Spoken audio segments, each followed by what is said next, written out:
말씀은 출애굽기 25장 23절에서 30절까지 말씀입니다. 출애굽기 25장 23절에서 30절까지 말씀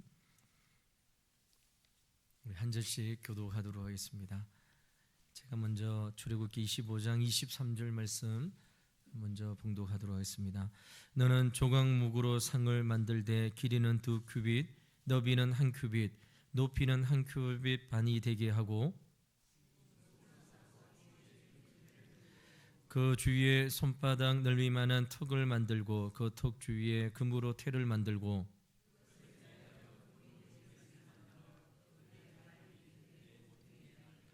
턱 곁에 붙이라. 이는 상을 맬 채를 꿰을 곳이며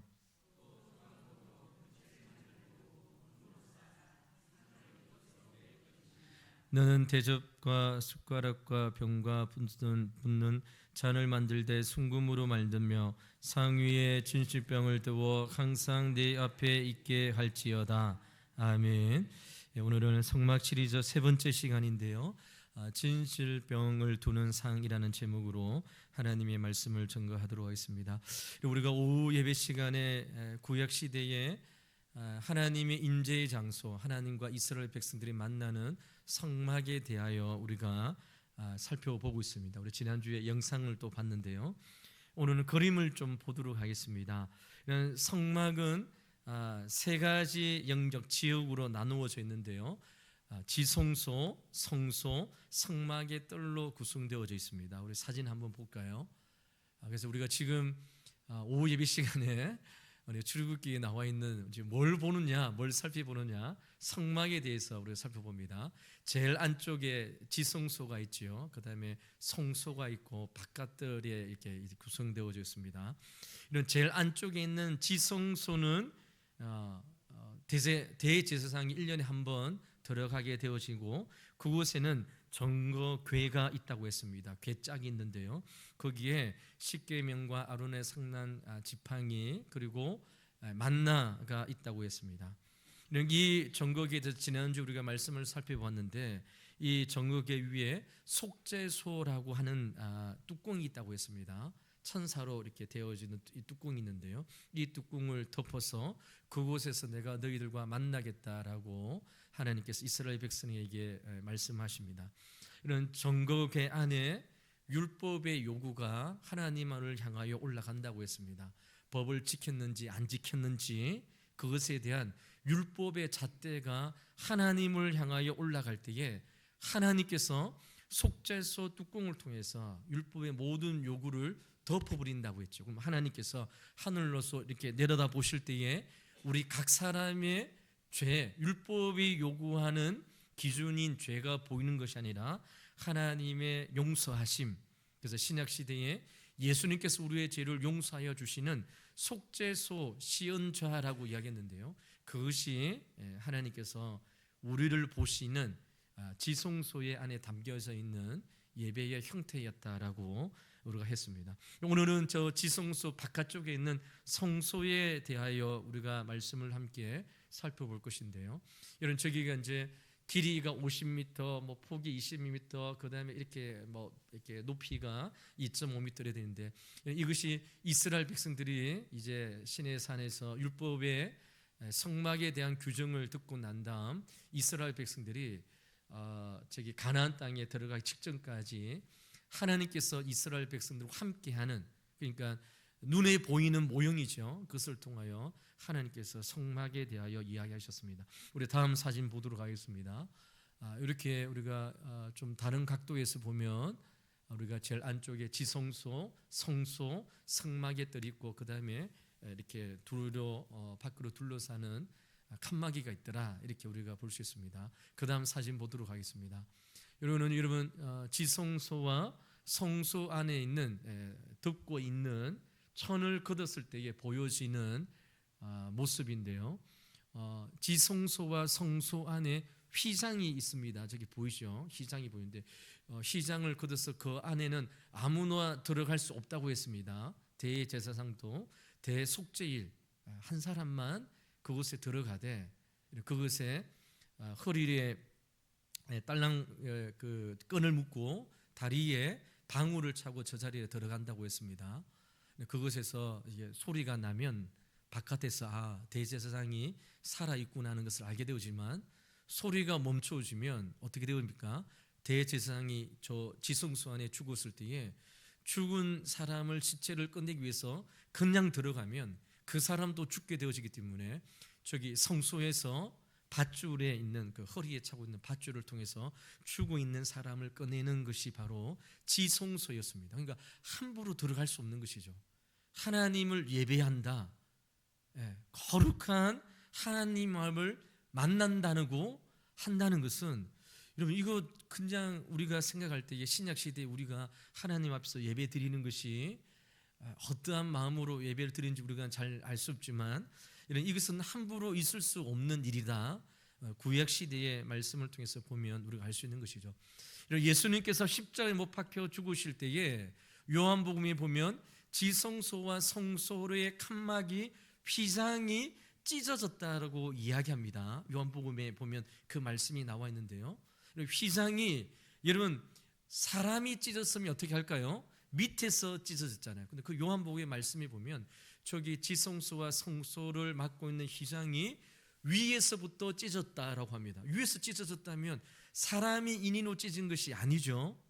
예수님의 십자가의 죽으심을 통해서 거룩하신 하나님 앞에 나아가는 그 예배를 통해서 나아가는 모든 일들이 예수 그리스도의 십자가를 통해서 이제 우리는 주님의 보혈을 믿고 믿음으로 거룩하신 하나님 앞에 나가서 예배를 드리고 하나님을 찬양하고 하나님을 만나는 게 되었다는 사실을 요한복음에 그 말씀이 기록되어져 있습니다.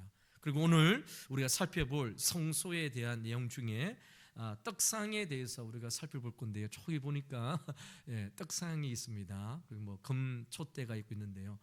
오늘은 떡상에 대해서 먼저 살펴보겠습니다. 다음 사진 한번 보겠습니다. 이렇게 보면 위에서 보면 성막이 이렇게 진행되어졌더라. 그러면 성막이 이스라엘 백성들이 광야에 생활할 때에 이제 멈추게 되어지면 동서남북 중심에 성막을 세워야 됩니다. 그리고 이제 하나님께서 불기둥과 구름기둥으로 이제 하나님께서 움직이시면 이스라엘 백성들 저 성막을 걷어서 또 제사장들이 그 모든 기구들 채워서 동서남북 진행하는 이스라엘 백성들 가장 중심에서 함께 이제 가나안 땅을 광야를 향하여 이제 걷게 되어지는 것이죠. 이제 다음 사진 보도록 하겠습니다. 다음 사진 오십니까? 예. 오늘은 저기 성소에 대해서 우리가 살펴볼 건데요. 여러분 지성소는 우리가 지난주에 살펴봤던 것처럼 대제사장, 제사장들 중에서도 대제사장이로 선출된 한 사람이 1년에 한 번밖에 들어갈 수 없지만 성소는 매일 들어갈 수 있는 곳입니다. 정확하게 말하면 아침에 한 번, 저녁에 한 번, 하루에 2번씩 이러면 성소에 제사장이 들어가는 것이죠. 우리가 아까 봤던 것처럼 성소에는 등잔과 등불과 분향대를 하는 향이 있고요. 그리고 여러분 우리가 오늘 지금 살펴볼 이런 떡상이 놓여져 있습니다. 여러분 이 떡상에 대하여 우리가 살펴볼 것인데 오늘 본문 말씀을 보시기 바랍니다. 그 규모에 대해서 이렇게 이야기하는데 그가 또 조각목으로 상을 만들었으니 길이가 2규빗, 너비가 1규빗, 높이가 1규빗 반이며 라고 이야기합니다. 이 상은 정거계, 법계, 언약계와 같이 조각목으로 만들어지되 순금을 입혀서 하나님께서 만들라고 명령하시는데요. 크기는 이러면 법계보다 조금 작은 것 같습니다. 길이가 90cm, 너비가 45cm, 높이가 67.5cm의 크기입니다. 성경에 이스라엘 백성들이 한 큐빗이라 이렇게 단위가 나오잖아요. 한 큐빗이면 여기 발꿈치에서부터 손가락 끝까지 45cm 정도. 이게 우리 한 큐빗이거든요. 그래서 보통 이렇게 생각하시면 됩니다.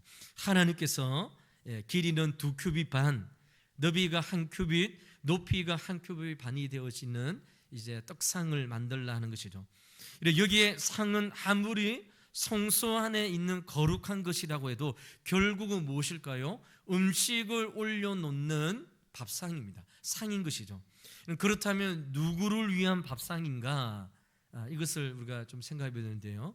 언뜻 생각해 보면 하나님을 위한 밥상이라고 생각할 수 있는데 결코 그렇지 않습니다. 여러분, 우리 한국의 전통 제사를 드릴 때 보면 음식을 막 차려 놓지 않아요. 예를 들어서 할아버지가 돌아가셨을 때 이게 생전에 배를, 과일을 좋아하셨다고 하면 배를 깎아서 이렇게 막 차려 놓습니다.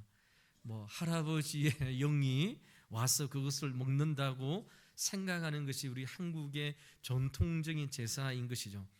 그러니까 이것도 한국식으로 생각해서 하나님이 오셔서 음식을 먹게 하는 것이 아닌가 이렇게 생각하는데 결코 그렇지 않습니다.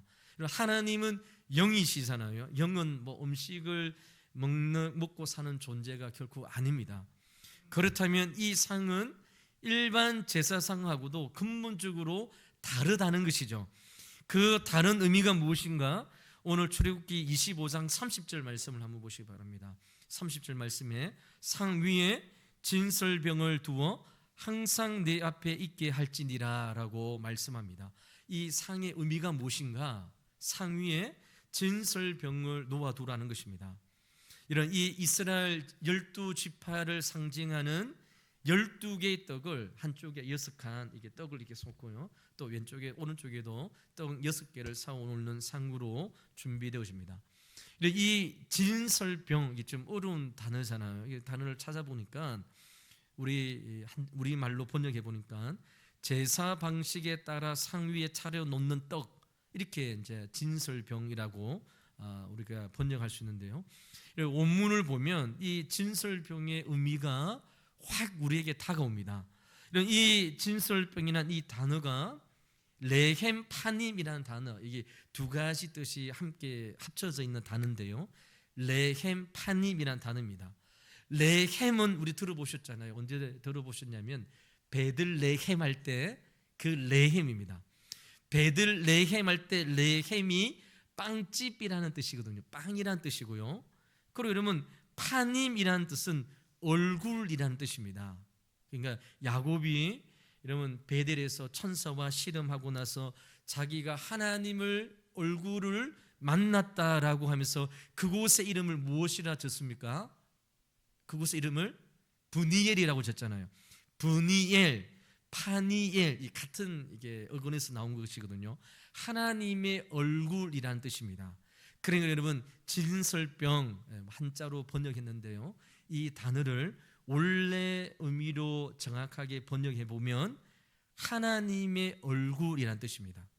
말 그대로 여러분 진설병 상을 만들 때 그 상 위에 진설병을 올려놓았는데 이 의미는 하나님의 얼굴, 하나님의 임재의 떡으로 번역할 수 있는 것이죠. 그러므로는 진설병은 바로 하나님의 얼굴 앞에 두어 보시게 하는 빵이 바로 진설병이라는 것이죠.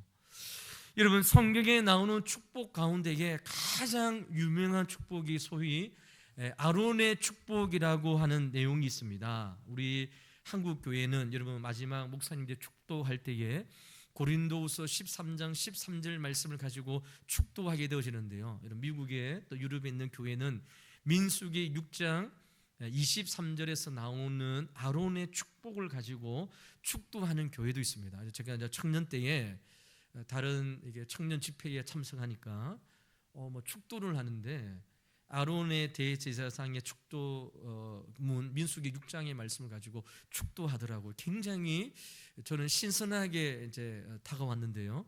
그 말씀을 보면 이렇게 기록되어져 있습니다. 대제사장 아론이 이스라엘 백성들의 축복하는 내용이거든요. 거기 보면 아론과 그의 아들들에게 말하여 이르기를 너희는 이스라엘 자손을 위하여 이렇게 축복하여 이르되 여호와는 내게 복을 주시고 너를 지키시기를 원하며 여호와는 그의 얼굴을 내게 비추사 은혜 베푸시기를 원하며 여호와는 그의 얼굴을 내게로 향하여 드사 평강 주시기를 원하노라 할지니라 하라.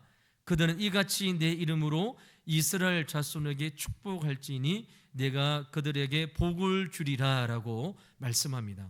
이 축복의 축복의 내용의 핵심이 무엇일까요? 핵심, 이스라엘 백성들에게 아론이 이제 축복합니다. 우리는 이 세상에서 하는 일들마다 잘 되어지고 건강의 축복도 주시고 우리 자녀들이 하는 모든 사업장 일도 잘 되어지는 이것을 이제 우리 한국교회 성도님들은 축복, 하나님께서 주신 복으로 생각하는데요, 하나님께서 아론을 통하여 이스라엘에게 축복에 대한 기도문이 무엇이냐, 핵심이 무엇이냐, 하나님의 얼굴을 이스라엘 백성들을 향하여 바라보라는 것입니다.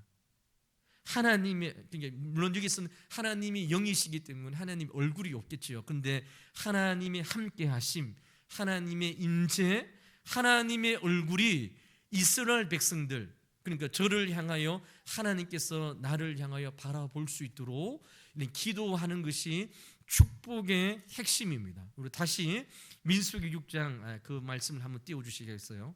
제가 다시 한번 읽어보도록 하겠습니다.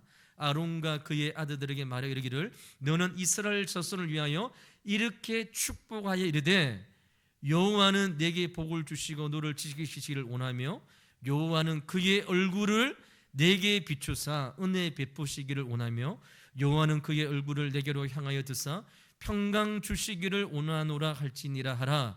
그들은 이같이 내 이름으로 이스라엘 자손에게 축복할지니 내가 그들에게 복을 주리라 라고 말씀하고 있습니다. 하나님의 얼굴이 이스라엘 백성들을 향하는 것, 이것이 가장 큰 축복이다. 하나님이 이스라엘 백성들과 대면하고 하나님께서 이스라엘 백성들과 함께 하는 것, 이것이 최고의 복, 가장 중요한 복중의 복이 무엇이냐? 하나님이 나를 거부하고 얼굴을 돌리시고 함께 하는 것이 아니라 하나님께서 나를 마주보고 그 하나님의 얼굴이 나를 향하는 것, 이것이 이스라엘 백성들이, 제사장들이 이스라엘 백성들을 위한 기도고 축복이었다는 것이죠. 하나님의 얼굴, 내게로 향하는 삶, 이것이 가장 아름다운 삶이고 가장 축복된 복이라는 사실을 우리에게 말씀하고 있는 것입니다. 이런 진설병이 무엇이나 따랐습니까? 우리를 향하는 하나님의 얼굴이라고 했습니다. 이 얼굴이 우리를 향하여 무엇인가를 말하고 있는 것이죠. 그것이 무엇입니까? 얘야, 내가 너 때문에 너무 행복하다는 하나님의 얼굴이 우리를 향하고 있다는 사실을 이 진설병을 통하여 하나님께서 우리에게 말씀하고 있는 것이죠.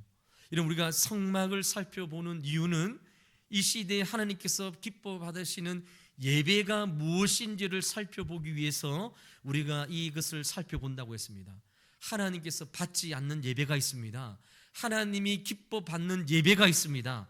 하나님의 얼굴이 예배를 통하여 우리를 향하고 우리는 하나님을 향하여 하나님을 대면하는 자리, 이것이 바로 떡상에 있는 이 진설병을 통해서 주시는 하나님의 메시지라는 것이죠. 우리가 들으려는 예배가 이렇다는 것입니다. 하나님이 우리를 통하여 너무 기뻐하시고 하나님이 우리가 들어지는 찬송을 통하여 하나님께서 함께 하시는 하나님의 놀라우신 은혜가 예배의 자리에 하나님의 얼굴이 우리를 향하여 우리는 하나님을 향하여 바라볼 수 있는 이 사건을 통해서 우리에게 이루어지고 있는 것이죠.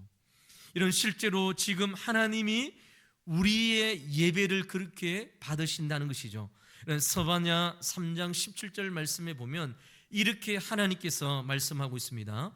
서바냐 3장 17절 말씀입니다.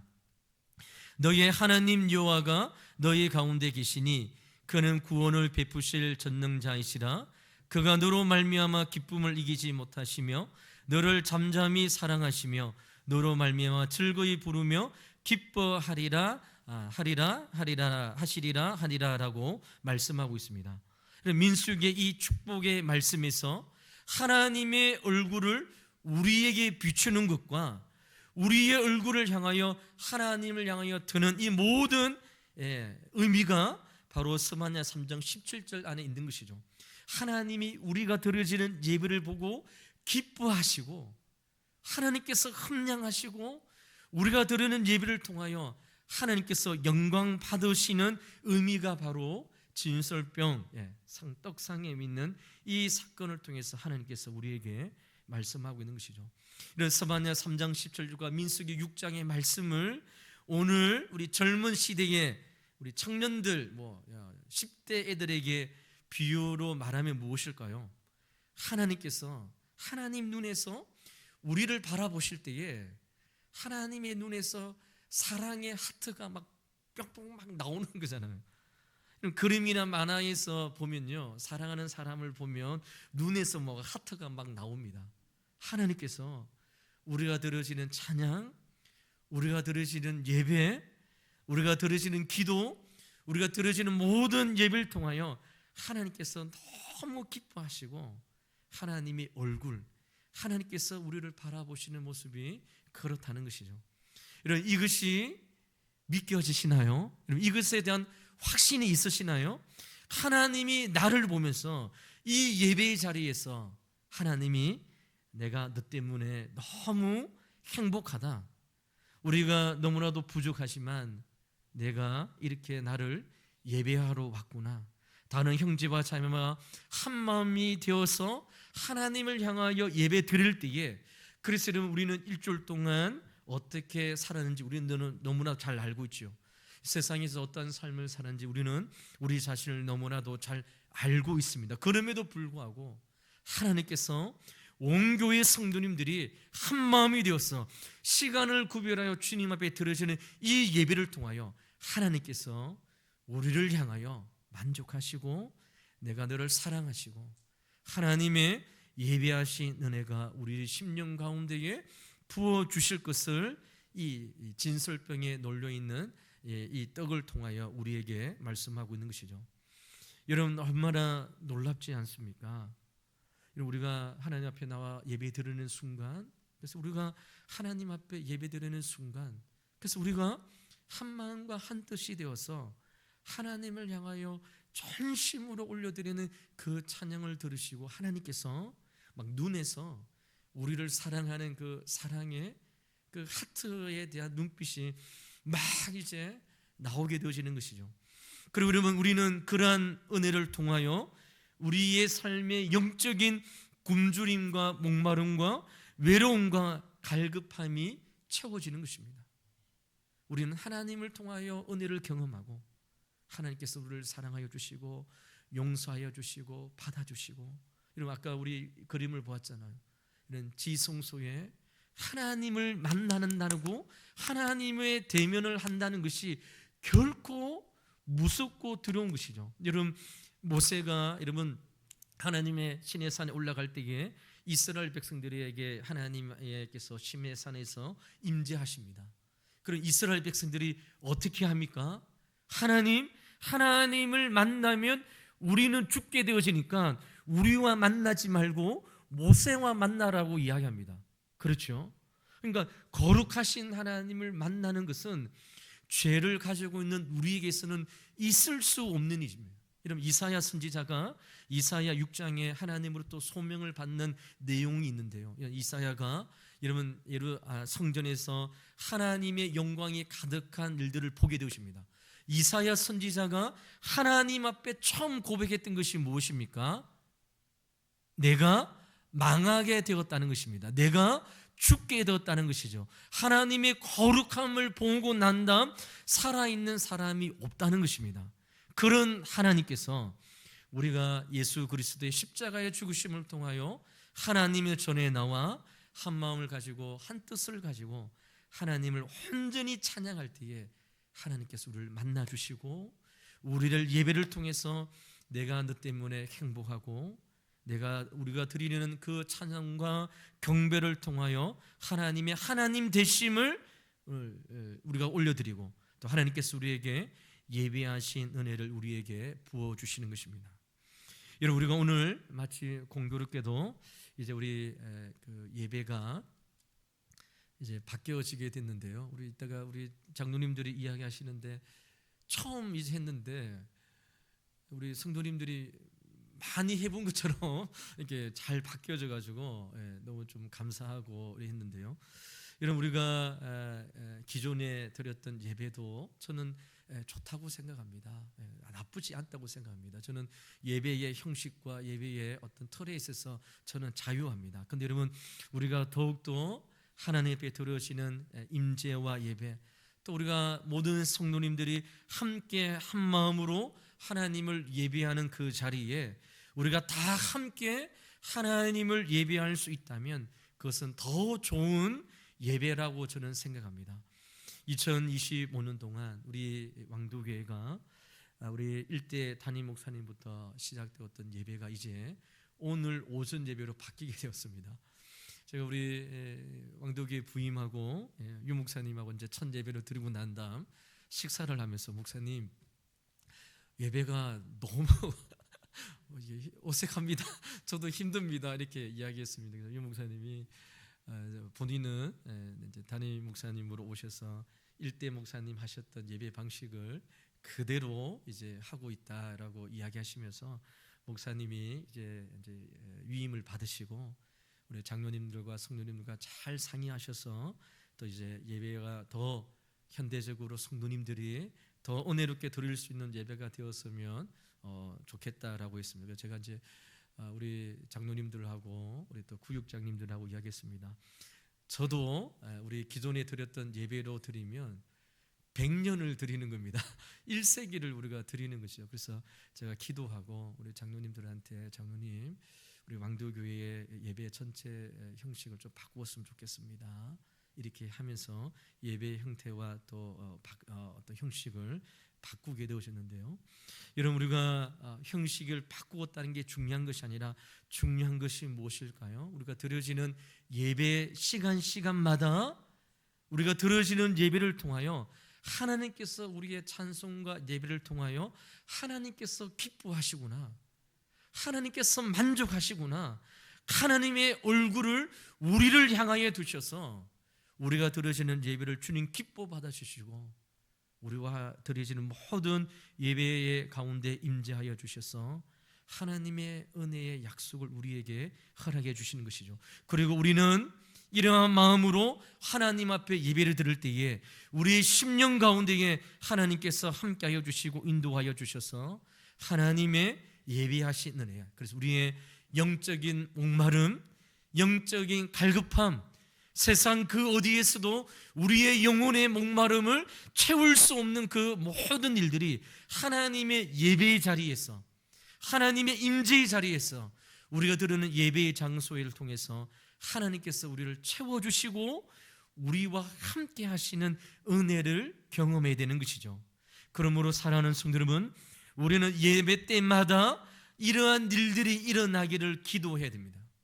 제대로 예배하는 사람은 예배를 드리고 나서 정말 행복해지고 하나님의 은혜로 충만하여서 하나님께서 예배하신 은혜의 삶을 통하여 예배당을 일어날 때에 또 세상을 향하여 나갈 때에 성령으로 충만하여 주셨던 말씀을 가지고 나가는 것이죠. 나를 보시면서 눈에서 하트가 뿅뿅 나오시는 하나님의 그 모습을 볼 때마다 우리가 기뻐하고 하나님 앞에 영광 올려드리는 것이죠. 바로 이런 것이 바로 참된 예배자의 모습이고 참된 예배라는 것을 우리에게 말씀하고 있습니다. 여러분, 찬양은 곡조 있는 기도였습니다. 여러분, 우리가 모르겠습니다. 복음송이니까 어떤 분들은 찬양이 어떻게 예배 시간에 복음송을 부를 수 있냐? 저는 그렇게 생각하지 않는데요. 찬양은 말씀해 보니까, 시편의 말씀해 보니까 곡조 있는 기도입니다. 여러분들이 우리가 주님 앞에 드려지는 찬양의 가사가 무엇이라고요? 하나님 앞에 드려지는 우리의 기도 제목이라는 것이죠. 그렇기 때문에 우리는 전심전력 다하여 하나님의 영광을 찬양하고 하나님 앞에 서게 되어지는 것이죠. 예배가 시작되어지면 하나님 앞으로 나아가 그 얼굴을 뵙는 것이죠. 하나님과 만나는 것입니다. 하나님과 대면하는 것입니다. 우리를 보시면서 너무 기뻐하시는 하나님의 은혜를 우리의 삶을 통하여, 예배를 통하여 체험되어지는 것이 바로 진실병을 두는 상을 통하여 주시는 하나님의 메시지인 것입니다. 사랑하는 우리 왕대교회 성도 여러분, 이제 말씀을 맺도록 하겠습니다. 우리 자신의 삶과 예배를 돌아보시면서 이 예배를 통하여 기뻐 받으시는 하나님을 생각하시고 우리를 통하여 기뻐하시는 하나님의 기쁨과 감사를 기억하시고 또 그 은혜를 통하여 우리 심령 가운데에 영적인 목마름과 갈급함과 외로움을 채우시는 하나님의 응답하심이 우리가 들으시는 예배를 통하여 우리 왕도교회 모든 성도님들이 예배의 성공자, 예배의 하나님께 들으시는 예배의 성공자의 삶을 살아가는 저와 여러분의 복된 삶이 되시기를 주의 이름으로 간절히 축원을 드립니다. 제가 청년 때에 서울에 있는 우리 젊은 우리 제이 목사님이 이런 책을 냈습니다. 예배에 성공하는 자가 인생에서 성공한다는 이런 책들을 냈는데요. 제가 청년 때 이렇게 책을 볼 때에 아니 무슨 예배에 성공한다고 인생에서 성공할까 이렇게 생각했는데요. 목회를 하면서 제가 경험하는 것이 무엇이냐? 진실로 한 번의 예배를 통해서 사람들이 바뀌어지고 하나님의 은혜를 경험하게 되어지고 하나님 앞에 나가는 헌신된 사람으로 예배를 통해서 바뀌어지더라고요. 그래서 저는 목회를 하면서 만든 것 같아요. 제가 청년 때는 약간 레디컬해서 비판적이고 이랬는데 제가 목회를 해보니까 진실로 하나님 앞에 참된 게 예배드리는 예배자를 통하여 그의 삶이 바뀌어지고 그의 인생이 바뀌어지고 그가 원하시는 모든 삶의 기도의 제목들이 예배를 통하여 하나님께 들으시는 성공의 예배를 통하여 그의 인생과 삶이 바뀌어지는 것이죠. 그러므로 사랑하는 성도 여러분, 우리는 예배를 위해서 기도해야 됩니다.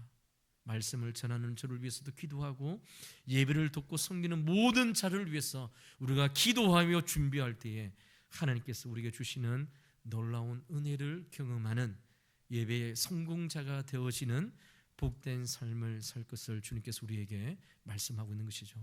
사랑하는 성도 여러분, 이번 한 주간도 예배에 성공합시다.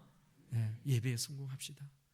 하나님의 영광을 찬송하고 하나님께서 들으시는 그 은혜의 얼굴을 대면하고 만나고 기뻐하고 우리의 영혼에 깊은 만족을 주시는 하나님의 크신 은혜를 매일 삶 속에서 경험하는 우리 성도의 삶이 되시기를 주 이름으로 간절히 축원을 드립니다. 기도하겠습니다. 하나님 감사합니다. 오늘도 오후 예배 시간에 주님 앞에 예배 드리기 위하여 우리를 불러주시고 하나님 함께하여 주시니 감사합니다.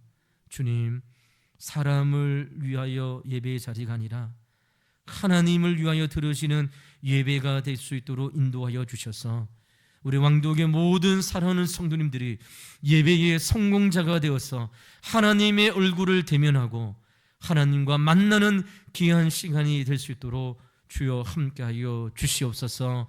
우리의 심령 가운데 주여 하나님 은혜를 더하여 주시고 하나님 우리의 영적인 목마름을 해결해 주셔서 예배를 통하여 우리의 인생이 성공되어지고 우리의 인생을 하나님께서 기뻐하시는 믿음의 삶으로 살아가는 우리의 성도의 삶이 되게 축복하여 주시옵소서. 감사하며 살아계신 예수 그리스도 이름으로 간절히 기도하옵나이다. 아멘.